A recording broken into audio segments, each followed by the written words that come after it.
Hi friends, this is Madhavi from KingMakers IAS Academy coming up with you for the second topic on essay which was asked in UPSC MAINS 2024. So coming up with this topic, that is, the empires of the future will be the empires of the mind.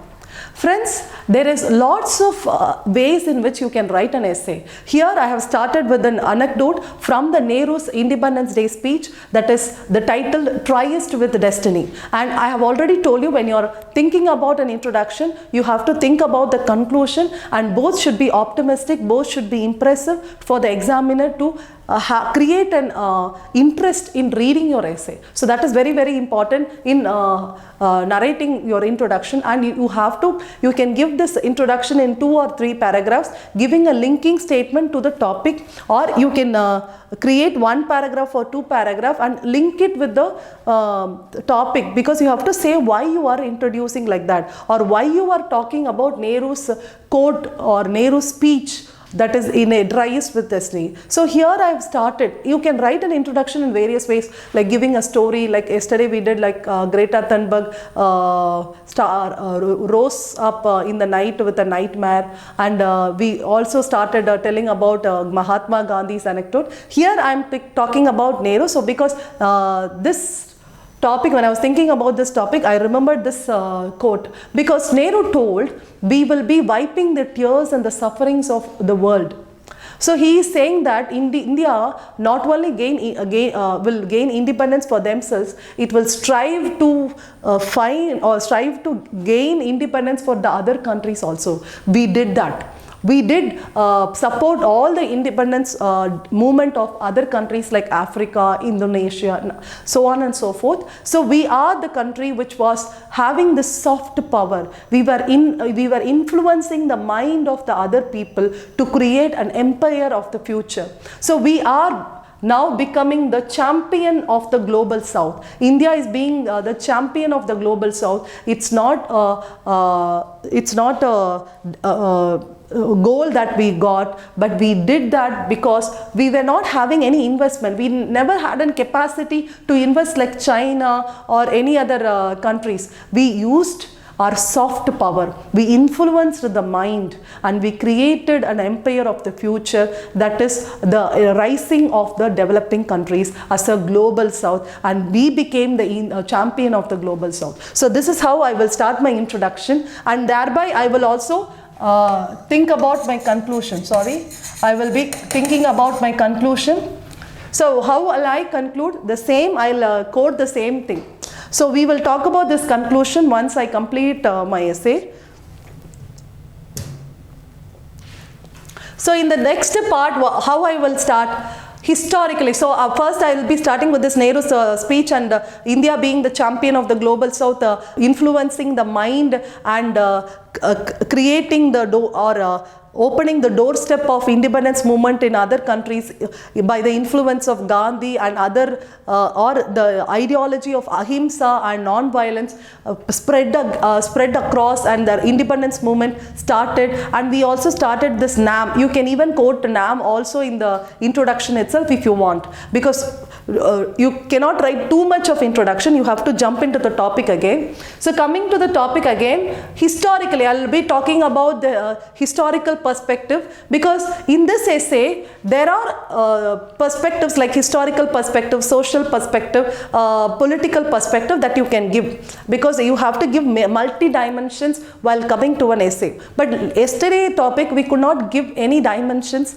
as such, because the topic itself was very talking about one dimension, that is environment. So that dimension we were able to focus on, but here it was a very wider topic, so we can give many dimensions like historical, political, social dimensions. So come on, international dimensions. So coming to this historical dimension, I'll be talking about the perceptions that a ruler creates on the minds of the citizens or the subjects. So like Alexander, he created a perception that the land, or he was ruling the land with prosperity, with peace, with the well-being of the subjects in mind, like a philosopher king of Plato. So Plato's philosopher king, Plato, he would have said about the philosopher king, in which he would have talked about how a king has to rule the subject for their well-being, for their just social justice. So that is how I will say how Alexander created a perception, and he was able to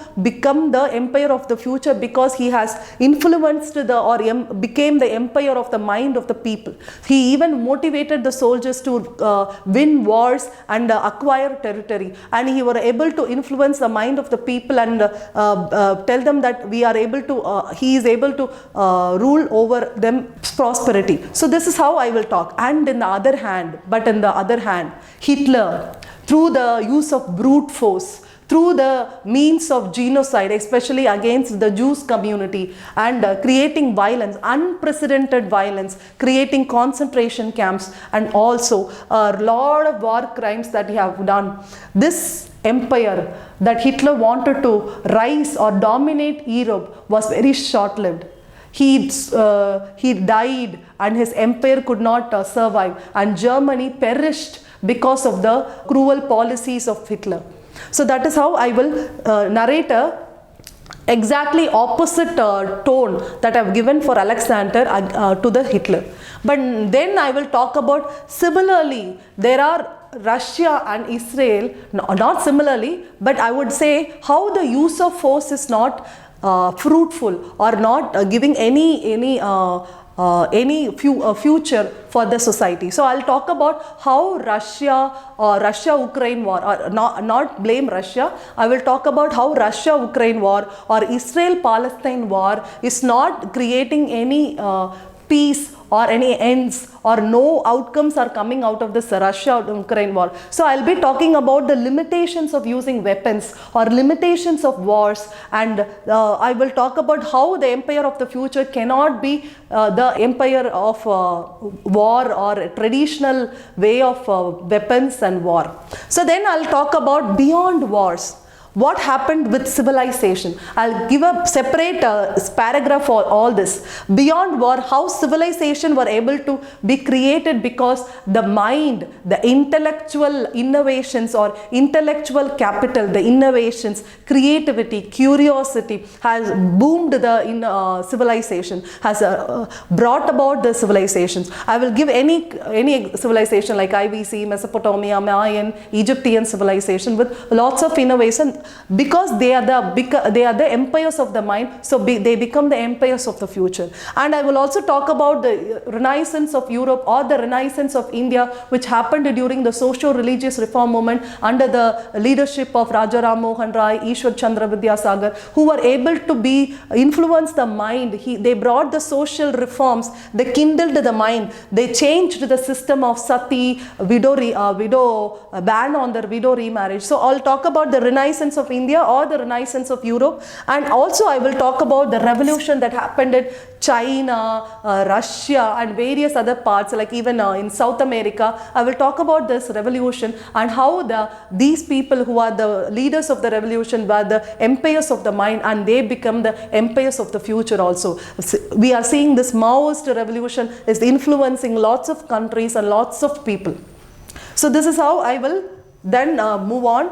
And now I will also talk about this Siddhartha, the boy, the person who was in luxury, who was a ruler, but came out and found the misery of the mankind, or the roots of the misery, and he got enlightened through wandering, and he became a Buddha, and his enlightenment was the source of the soft power of India. So this is the Buddha's policy, or Buddha's principles became the source of our soft power of India, and through which we were able to influence lots of neighbors and other countries, and we were able to form many alliances or many multilateral or plurilateral or regional organizations like SAARC, BIMSTEC and so on and so forth. And then I'll talk about how Ashoka's Dhamma policy ruled the world. Ashoka was famous for his Dhamma policy, that that kindled the minds of the people, and it was able to influence the mind, and so he was the empire of the future. It's not because of his weapon or war or anything else, because of the soft power or because of his Dhamma policy, or because he was tolerant enough, he was able to bring democracy and democratic values that he has enshrined, became very famous, and still he is becoming the great ruler. And then I will talk about, there are certain things which are in the other side, that is, there are social engineering which is corrupting our mind, and there are false narratives which are influencing the mind, or it is creating a myth or a false picture, or because it is a post-truth society where we cannot believe on anything. There is a lots of false narratives which are happening. Even in politics, we have paid news, yellow journalism, fake news, which is influencing our political attitude, or which is influencing or badly influencing, and it is distorting our politics. And even US, in Iran, they have created a false narratives, and even in Iraq also, US created a false narrative telling that the Saddam Hussein, who was then the ruler of Iraq, he possessed a chemical weapon. This was the wrong false narrative that was given by US. So US was able to corrupt the mind of all the people, saying that Iraq, the Saddam Hussein is bad. So this perception that was created by this US was able to destroy Iraq and the neighbor Syria. This has resulted in emergence of terrorism there. And even you can talk about the radicalization that happens, that corrupts the mind of the people. Even you can talk about this, and this is creating a problem for the future. So you can talk about this also. And to the tail end of this essay, you can talk about the weapons, but you can have to take the other alternative perspectives also. It is not only the empires of the mind who is creating the empires of the future. It can be anything else also, which means like China, which is using its money power. It is able to influence or become the empire of the future. And Israel and Iran, using the weapon of mass destruction, is able to create an empire of the future. And the China, it is creating a maritime territorial conquest in the South China Sea by its aggressive policies. And even debt-trapped diplomacy, you can quote it here in the money method of this China. And there are failing institutions like United Nations, who is the failing to influence the minds. And so there is a rise of war.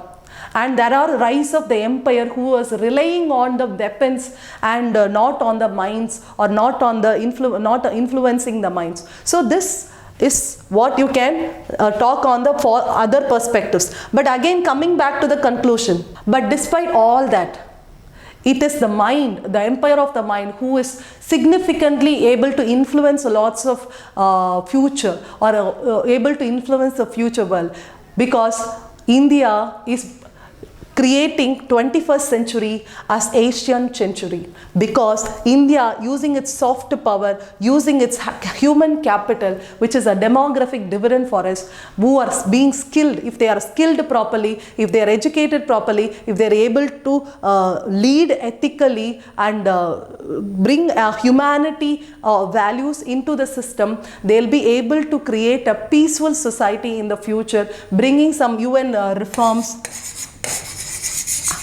and become a peacemaker of the entire world.